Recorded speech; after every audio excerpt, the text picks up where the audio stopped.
Hello, and welcome to Musings from the Mystics. I'm Marnie. And I'm Natalie. We are your guides on this crazy and sometimes tumultuous journey we call the human experience. Each episode will share our musings about the current energetic climate, how we're navigating these times, and tips to help you get the most out of your journey. Hello. Welcome back, everyone. We have another practitioner that we are interviewing from the Wyville Well today. Yes, so I would like to introduce everyone to Kelly Rye. She is a third-degree Usui Reiki Master turned hypnotherapist turned shamanic energy worker. Kelly is the owner of Divine Light Energy Healing, where she, in simplistic terms, works with energy and the subconscious mind, helping individuals to release unwanted patterns, traumas, and heavy emotions, allowing for more calm and wholeness in their lives.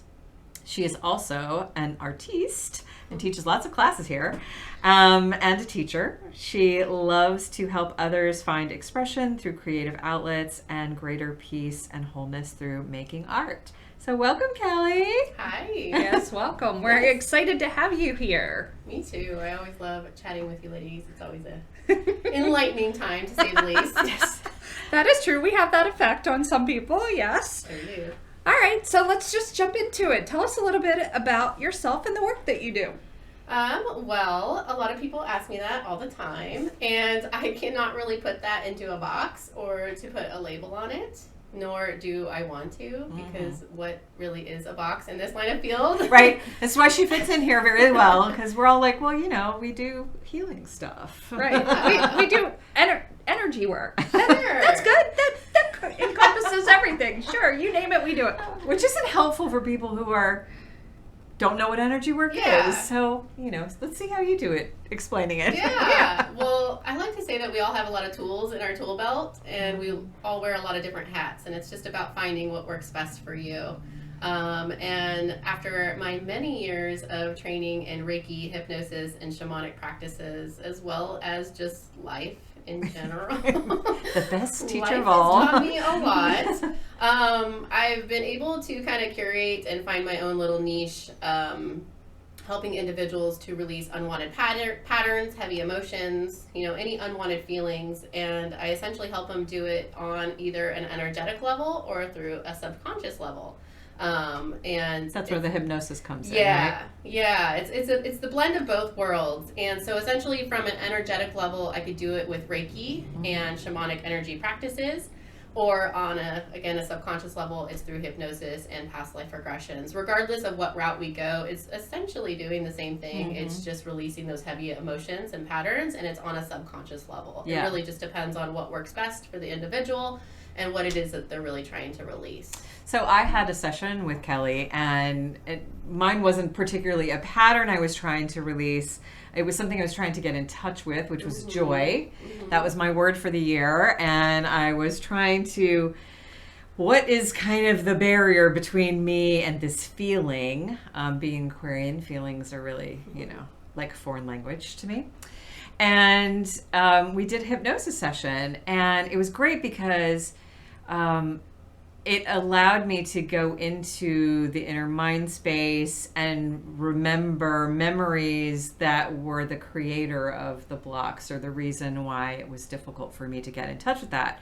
So even if it's not like some trauma you're trying to heal, I think the work that you do with the hypnosis and the guidance really can help you in many different ways. For me, it was finding something rather than releasing something. And so that was my experience. You got to work with her too. I did, and mine was actually a completely different experience. I don't know what we did. I really couldn't tell you, but we were co-creating it together, and it was beautiful. We were co-creating, and one of the points that I think is good here, and for the listeners to maybe appreciate, is we all have these traumas from our past or past lives or other lifetimes or other timelines, however you want to phrase it. And everybody's like, well, why do I have to deal with this now? Why is this coming up now? And the important thing is that as you rise, as your frequency rises, all those old traumas and all those old things create drag on your system. Yeah. And so that density is almost like pulling you down. Yeah, and like an anchor. Yes, like an anchor. And so I think people fail to realize, like, oh, why would I want to go dig up at the past? It's going to come up whether you dig or not. Right, you're going to have to. And that's what Kelly actually helped me with. I had a life that I had pain in my body. I've done work with lots of different people. I've done lots of work on myself. And there was something in there nuanced that I couldn't get to. And we worked with that. And she's like, oh, I see this. You were, I don't remember if it was whipped or beaten or something or slashed. It was something to that.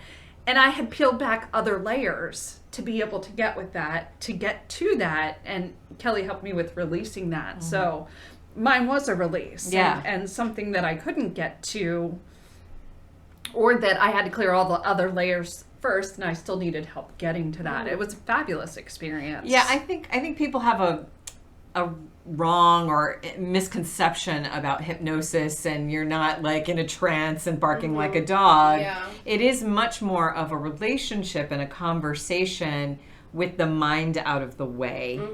And I think that's why such amazing work happens during those kinds of sessions that you do. Yeah. I think with everything that I do, it's really accessing the subconscious mind, because that's where lasting change happens.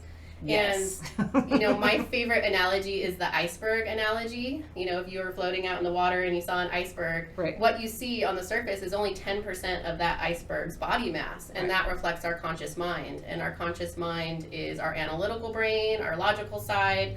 It's where short-term memory is stored.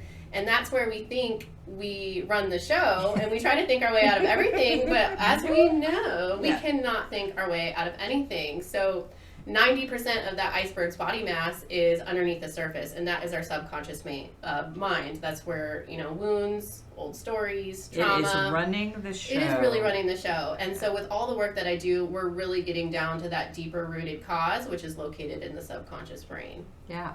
And again, where lasting change can happen. So it's a fun little journey, and my work is so unique, just as unique as my clients are, because we're all going through different journeys, and we'll all experience different things. So no two sessions are the same. I don't think I could repeat a session the same twice. I think you would say none of us not could even do that. remotely close. Yeah. Which is why it makes it difficult to describe what we do, because I think energy work in general, if done correctly, meets you where you are. Right.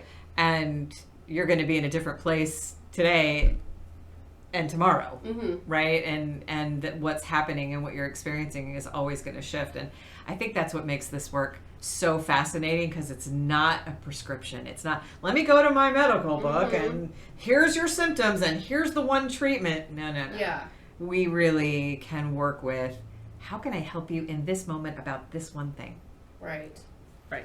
And it's not a script. Like, I can't read it. I'm working with you on the table, and we're bringing up heavy emotions and feelings and new memories as they arise, and that's what makes it so beautiful. Yeah. It's a co-curated session. So. Yeah. So what called you to this path?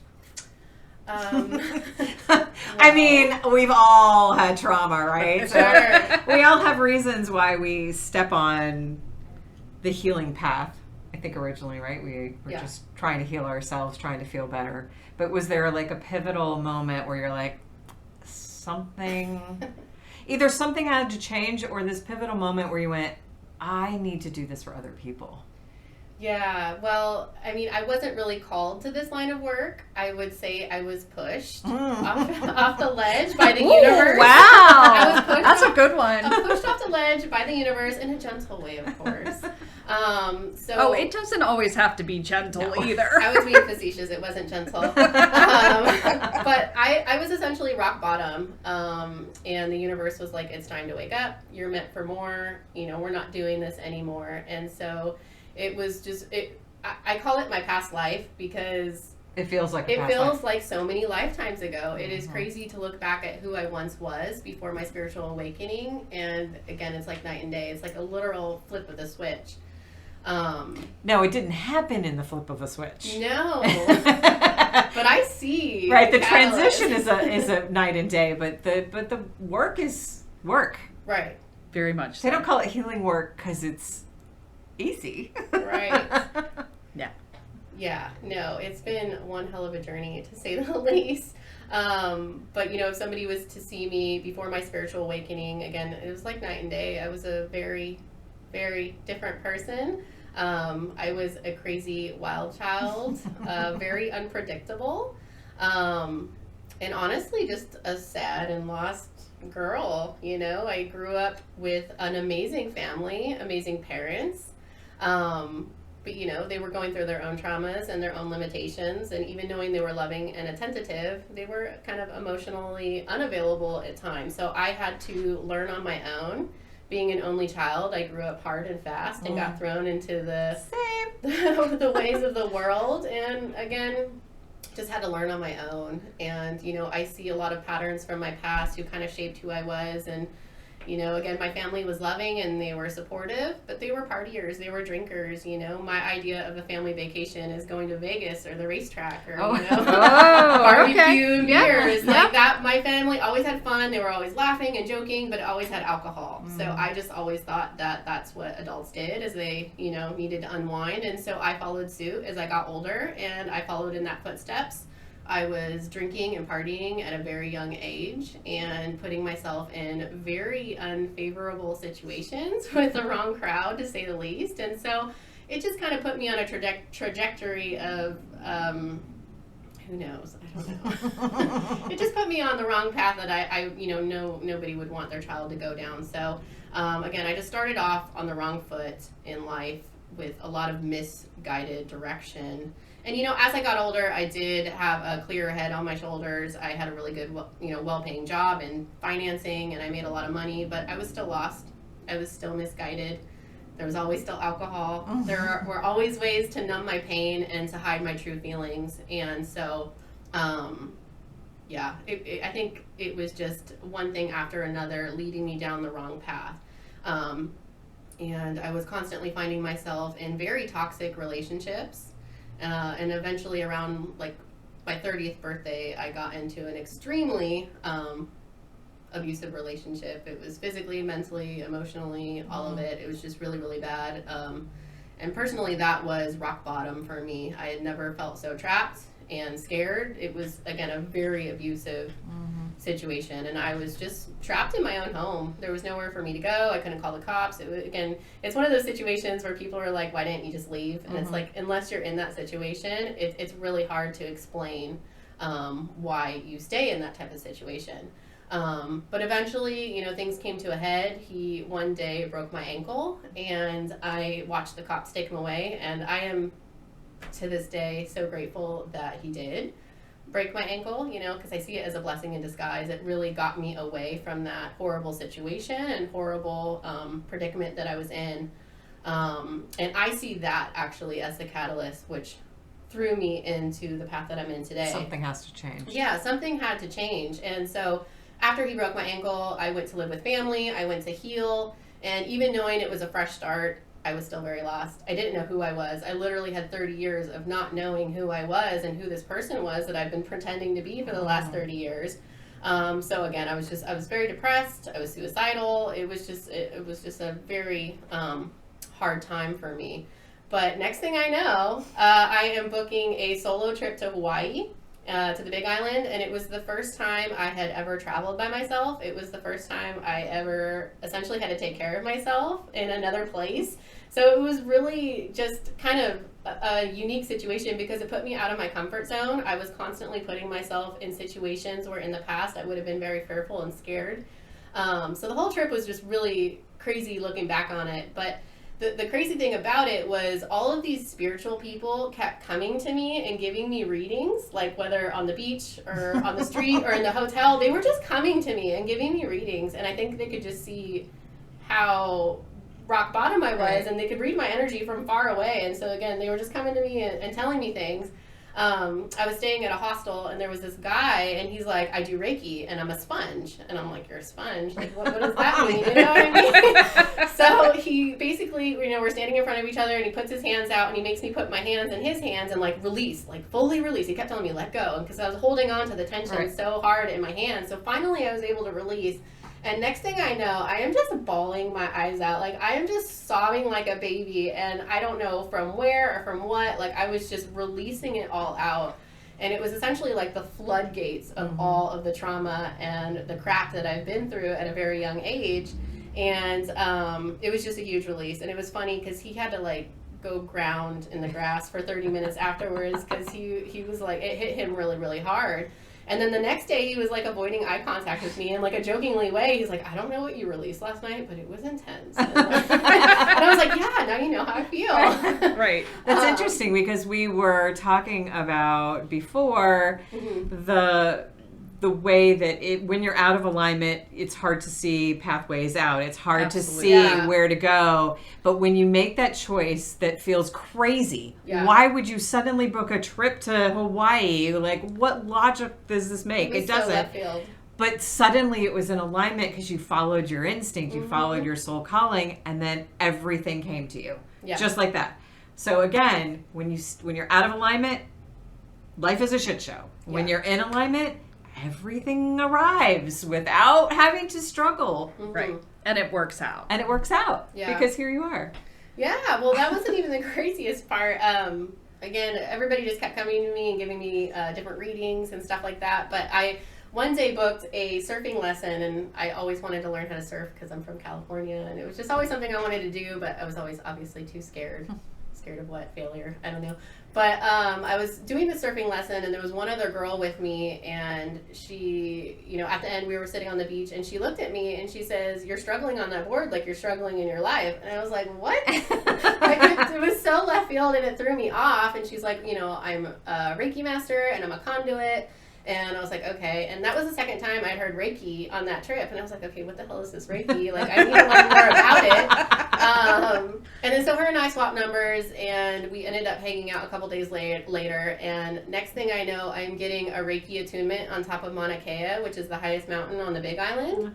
Which, we were underneath the stars and the Milky Way and shooting. It was just beautiful, something I'll always remember. But she essentially wasn't supposed to give me an attunement. She's like, this is not Reiki level 1 certification. Like, you need to go home and do that. But she goes, I find it very important for you right now that I need to attune you and tap you into this because this needs to be a part of your life and you're meant to share it with others. So she attuned me. And I came home from Hawaii, and I have never been the same since. Like, I'm telling you, it is literally night and day. If I showed you 2 pictures of who I am today, it is crazy what has led me to this point. But again, the universe was like, enough is enough. It's time to wake up and align with your real purpose. Yeah. Well, and a lot of us have something that's our catalyst. Sounds like you had a building one. Right. not just one little thing. You had a build up to it, which happens, and it's a testament to, it doesn't matter how bad it gets or how low you are, that there's always a way. And I think that's interesting, and I think that's for sure. That's a good reason to be able to do this work that we do. So how has your own healing influenced the way you serve others? Well, I think that's what makes, my techniques so different, is because I'm using my own personal experience to help shape the way that I help my clients through their sessions. Like, I've been through it. We all have. We've all been through those hard, traumatic incidents in our life, and I've worked through it. Not saying anybody else has, but I just know the journey that I've been on, and I've done the work. Like, I've done the shadow work. I've done the hard things. I've cried. I've dug up the hard parts of myself, and I think that's what is, helps me in my sessions, is to relate with my clients. Is because, again, I know where they've been. Maybe our stories are different, but ultimately, I know where they're at on their spiritual journey, and I've been there in my own little way. And so gives you a sense of compassion. I'm able to relate. Yes, and trauma is trauma. Yes, it's different. And yes, some can classify it as more horrific than others. And at the same Which I always find funny that people I agree. quantify their trauma. Because they have to be relatable. They have to come somewhere because of all the patterning and the conditioning. And at the same point in time, us, especially Kelly, Barney, me, we've had these things, we'll call them trauma, whatever it may be, we've experienced it. So that gives you a place to know that, yes, it's hard, it hurts, it sucks, and there's a way to move through it. Yeah. Well, I think people also look at practitioners, like, oh, you did the training and you're just helping me, they maybe don't remember or know. We got here from doing the work, from the trauma of our own experience, built this muscle of being able to move through things differently. And I think really as practitioners, that's what we do. We help people go, I see you. I know where you've been. Mm-hmm. I get it. I may not have had the same trauma, but I do know what trauma looks like. And feels like. Yes. And I can help walk you from this really dark place into a different place. So I think it's important that people know, customers, clients know, we do know, we understand. We got here because we did the work, not because we took a class. Yes. Not because I have 20 certifications, but because I went through the fire. Yeah. Right. That makes the most sense. Mm-hmm. Yeah. And that's what I like to strive with my clients is, we've all been through some crap, but, the point is that we don't have to carry it any longer, and we can shed and pave a new positive way moving forward. Yeah. And, yes, I did follow some certain certifications, but again, I went through the work to make me who I am today. Mm-hmm. And, you could sit there and learn and, read every book in the shelf, but unless you actually sit down and implement it, that's, where positive change can happen. Yeah. That actually answers the question I was going to ask you, which was, if someone was considering working with you, what would you want them to know? And you just said, can you maybe instead talk about how the path you chose, why you chose that path? Because we all take different energy healing sort of paths. Mm-hmm. And you had this very interesting, obviously Reiki was, on top of a mountain in Hawaii. Yes, please. Thank you. I will take that. And then you moved into this hypnosis and shamanic work. Can you maybe talk a little bit about how you traversed that path or why you chose those things? Sure. Well, again, I had my attunement on this very magical moment, and I came home and got my Reiki level 1 certification and continued on to my master level. And I think I spent about 3 or 4 years truly working on myself, doing the shadow work, crying and releasing before I ever felt comfortable working with anybody else. Like how, looking at my own trauma, how could I have experienced everything that I have and go and try to help others before I help myself? So I think that was so huge in actually doing the work for myself. And I think, shadow work is so huge. It's so important. And for those who don't know, it's about looking at the dark parts of ourselves, the parts that we hide from the world, the parts that we don't let other people see. That we shame unnecessarily. Right. And it's not about shaming it. It's about shedding light on it and being like, yeah, you know what, that did happen. But it's about embracing both the light and the dark. So I help clients kind of go through those dark moments. And so I'm a huge advocate of shadow work. So again, I spent 3 or 4 years doing that. And then once I was feeling a little bit more comfortable with myself and my confidence moving forward, I was reading every book off the shelf. I was just reading book after book after book about all these different healing modalities and cool alternative holistic routes. And I started reading Brian Weiss, who is an amazing author. He was a psychologist, and then the universe was like, nope, you're working with past life regressions. And so I just remember reading his books and being like, how cool would it be to work with people and take them through their past lives and like to explore. Like that was just so neat. And then so after reading his books, I ended up getting my hypnosis certification through the Dave Ellman Hypnosis Institute, which was a fun journey in itself.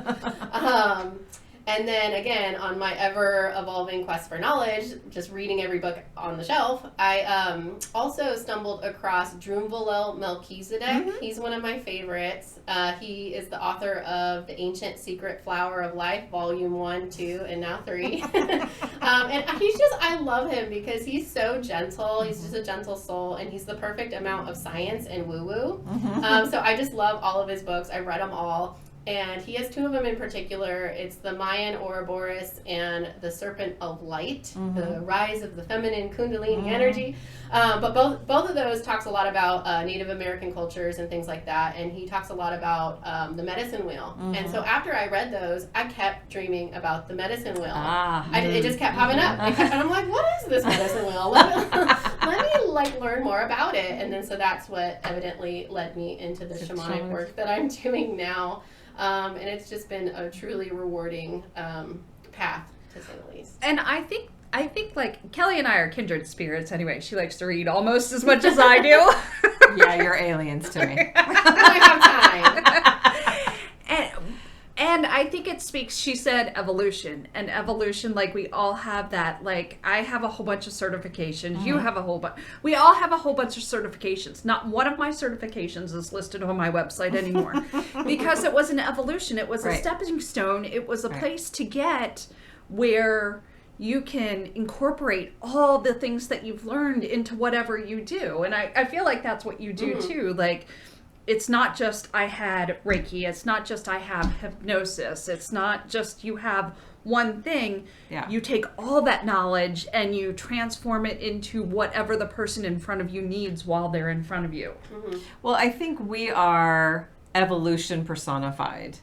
And it's just more obvious because we're in the public eye helping people, right? But I think that's true. We all go through evolutionary things. I like this thing, then I like that thing, and then I like this thing, right? And I think that's a good example of how we need to be living versus this pick a job, stay in it for 40 years, retire, and sit in your rocking chair the rest of the time, right? That's a very antiquated, linear way of thinking, whereas really what we do is evolve from the moment of conception, and we never stop evolving. And we are, as practitioners, I think we personify that in how we learn and we keep expanding our knowledge, and people need to do that as well. I think maybe we could give permission when you come and you get involved with energy work, you see an energy healer, it helps you understand you get to evolve. It's a privilege to be able to do so. And here you go. You get to do this. You don't have to live in the box, because that is a falsehood. It's a misconception. It's not how we're supposed to live. So I thank you for sharing your story about how it evolves, because it does. It evolves. It definitely does. It definitely does. So Kelly, if somebody wanted to work with you, how would they do that? And what do they need to know? Well, as I mentioned, we don't put ourselves in a box. I don't even like having certain services on my website. Because, we all really struggle about that. Because, in regards to Reiki, I do Reiki with everything that I do. I can't turn it off. I mean, I can, but it's always implemented in all the work that I do. Sure. Reiki is just a gentle approach to calm the body and the mind, and more importantly, the nervous system, so our body's natural healing capabilities can kick in. So it's always just like a gentle maintenance for somebody who just wants a tune-up. But the meat and potatoes of a lot of the work that I do is releasing really heavy emotions, wounds, traumas, trapped stored beliefs, old narratives, limitations, whatever it may be that's weighing them down. I help to release that. I help to release the heavy emotions associated with it. And then once it's cleared, we have this void that we need to fill with a new positive pattern and a new positive way of moving forward. So it's kind of a multi-leveled process, but it's really to just release the heaviness within the body. And I think it always circles back to trauma. We all experience trauma in so many different shapes and ways and forms. No one is excluded from that. Nobody is excluded from the trauma train. No. Like, it's part of life. You're in a human body. That is the experience. Yes. Yeah, and it comes in so many different shapes and sizes. Obviously, some are more like intense and evident in your face, whereas some are maybe on the outside it doesn't seem like that traumatic of an incident, but it still can negatively affect somebody as they move forward. Absolutely. I always tell clients a good example is a 5-year-old child can burn their hand on the stove, and in your adult brain that wasn't that big of a deal. You got over it. Wounds healed. Right. You cried. You got over it. It was fine. But in your little 5-year-old brain, that was huge. Right. It made you fearful, timid, more evidently, maybe scared of fire or heat, So we all experience trauma in different ways, and nobody's excluded of how negatively that can affect you moving forward. And not only that, but people don't realize how much trauma we have. We store that shit, pack it away, lock it down, pack more stuff on top. We have no idea what's down there. And then comes the drag that we were talking about. Why do I have to look at this? Anchor, wait, yes. right. and eventually comes back up. It's crazy. It is so much. I mean, the birthing process is very traumatic for an infant. We have, childhood trauma, adolescent trauma, teenage trauma, young adulthood traumas, 20s traumas, 30s traumas, 40s traumas, current traumas. All the time. Then we have generational trauma, and then we have past life trauma. Right. It is a never-ending No. And the trauma crap we cycle. get from our family. And the crap that we get from our Right. family, which is another trauma. Yes, definitely. So it's huge, and I don't think people realize how much that we carry. We're literally carrying duffel bags of shit. And it's like, imagine walking through the desert for 40 years carrying 8 bags of old shit. Like, Right. why would you do that? There's no point in carrying it. And so I think with my work, it's really important to let people know, like, yeah, hey, you did experience this shitty thing, and, it happened, it's okay, but you don't have to identify with it moving forward, and it's okay to let it go. Yeah. It's okay to Yes. set the Yes. weight down. Yeah, so you can find Kelly at thewivowell.com. And also her website called DivineLightEnergyHealing.com. There you go.